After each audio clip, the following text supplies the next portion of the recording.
Bonjour, dans cette séquence je vais vous parler de Spring Data et plus particulièrement de sa mise en œuvre avec JPA. Donc Spring Data permet de définir une interface d'accès à des données, par exemple des données stockées avec JPA. Encore une fois, comme souvent dans Spring, le but va être de faciliter la tâche du développeur. Et donc, on va se baser sur un certain nombre de conventions de nommage pour générer, autant que faire se peut, du code et éviter aux développeurs d'avoir à écrire ce code. Donc du code en lien avec l'accès à des données stockées dans JPA. Donc regardons tout de suite sur un exemple comment cela fonctionne. Donc imaginons que l'on a une entité personne qui gère des personnes avec un identifiant, un nom et un âge. Donc on retrouve ici une classe à noter entité traditionnelle. On peut noter par exemple qu'ici, on a défini avec les annotations l'identifiant comme étant une clé primaire de cette entité.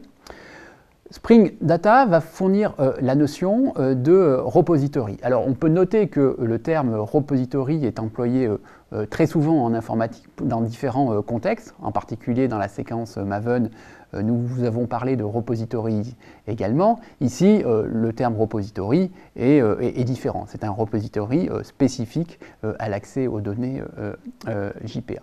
Donc, Spring Data fournit un repository qui va permettre de faire des opérations courantes comme les opérations CRUD, dont on a déjà parlé dans une séquence précédente, qui sont en fait des opérations de création, de lecture, de mise à jour et de suppression des données. Donc pour faire ces quatre opérations, Spring Data définit une interface générique qui s'appelle CRUD Repository, avec différentes méthodes, avec une première méthode save qui permet de faire la création et la mise à jour de données, une méthode find_one qui permet de faire de la recherche, donc de la lecture de données, et une méthode delete qui permet de supprimer des données. Alors, cette interface contient de nombreuses autres méthodes qui permettent de faire d'autres manipulations sur les données. Donc on peut remarquer que en fait, cette interface utilise de façon assez extensive les types génériques de Java 5. Et donc en particulier, si on utilise cette interface générique pour définir un repository spécifique à l'entité personne que j'avais définie sur le transparent précédent, bien en fait, il suffit d'écrire une interface personne repository qui étend l'interface CRUD repository précédente. Et ici, la chose importante à noter, c'est que on donne deux paramètres de généricité qui sont le type personne, qui correspond au type de l'entité pour laquelle on veut créer un repository de type CRUD, et un deuxième paramètre de généricité qui est le type long, et ça correspond au type de la clé primaire de l'entité personne.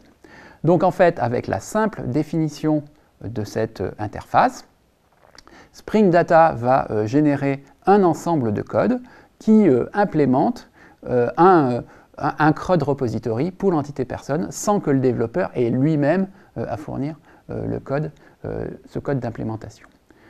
Le développeur peut alors utiliser directement ce code, par exemple dans un contrôleur. Ici, j'ai fait un simple contrôleur avec deux actions, one et all. On va utiliser une fonctionnalité de Spring qui permet d'injecter la référence vers ce CRUD repository. Ici, donc, on note une variable PR de type person repository avec la notation @autowired qui est fournie par Spring, et donc la référence vers l'instance de person repository sera injectée dans PR.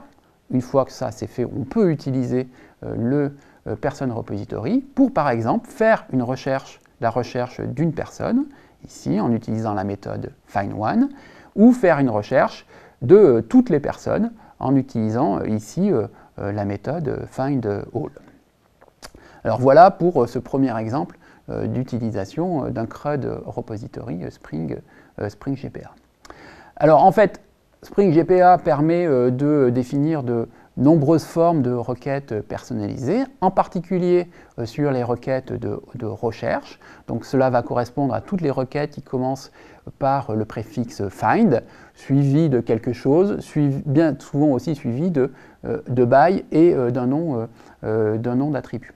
Donc tout cela correspond à des conventions de nommage qui sont interprétées automatiquement par Spring Data et qui vont donner lieu à de la génération automatique de code.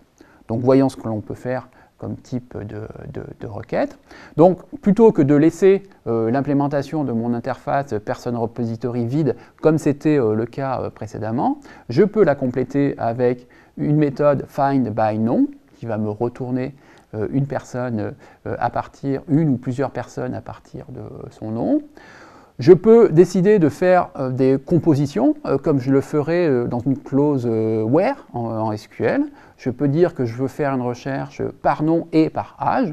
Donc voilà, ça serait un select from where nom égale une valeur and âge égale une autre valeur.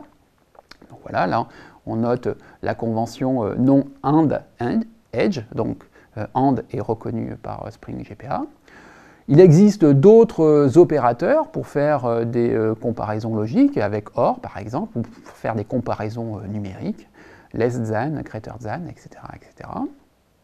Les résultats peuvent être en fait insensibles à la casse. Alors la casse désigne le fait qu'un mot soit en majuscule ou en minuscule, et c'est souvent quelque chose que l'on a besoin de faire. On veut faire une recherche, mais en fait, on veut des résultats, peu importe le fait qu'ils soient en majuscule et en minuscule. Donc pour cela, au niveau de la convention de nommage, Spring Data fournit la partie de mots ignore case pour dire, bon ben là, je veux faire une recherche en ignorant la casse des mots. Les résultats peuvent également être triés. Ici, on a la clause order by, donc trier par, le nom de l'attribut avec lequel on veut trier, ici on veut trier par âge, et ASC pour dire que c'est en ordre ascendant, donc comme ascending en anglais. Donc on peut le faire également en ordre descendant, dans ce cas-là c'est simplement la fin du nom de la méthode qui change, qui devient DESC. Donc voilà, encore une fois, tout cela, ce ne sont que des déclarations. Spring Data se charge automatiquement pour le développeur après de générer le code qui permet de définir l'implémentation de ces méthodes. Alors, un autre besoin que l'on a de façon courante lorsque l'on fait des recherches sur des données, c'est en fait d'avoir les résultats par lot. Bien souvent, sur une page, quand il y a beaucoup de résultats, on ne souhaite pas afficher tous les résultats, mais on souhaite les afficher par page de 10, 20, 30, 50 ou un nombre quelconque de résultats. Donc Spring Data fournit le concept de pageable, c'est le nom du type Spring Data à utiliser dans la programmation, qui va permettre de faire cela. Donc en fait, dans la définition du CRUD repository, il suffit de rajouter un paramètre, quelle que soit la méthode find, donc un paramètre de type pageable, et avec cela, Spring Data va comprendre que l'on veut les résultats par page. Et lorsque l'on va invoquer ces méthodes find, il va falloir indiquer à partir de quel numéro de page, est-ce que je veux les résultats à partir de la première page, de la 10e, de la 12e, etc. Et on va indiquer le nombre d'éléments que l'on veut par page. Donc par exemple, ici, je fais un find all et je veux les 20 premiers résultats de la première page. En résumé, Spring Data permet de faciliter la manipulation des données d'une application. La mise en œuvre la plus courante est pour JPA, même si il y en existe d'autres. C'est basé sur le concept d'interface repository et cela emploie des conventions de nommage pour l'écriture des requêtes.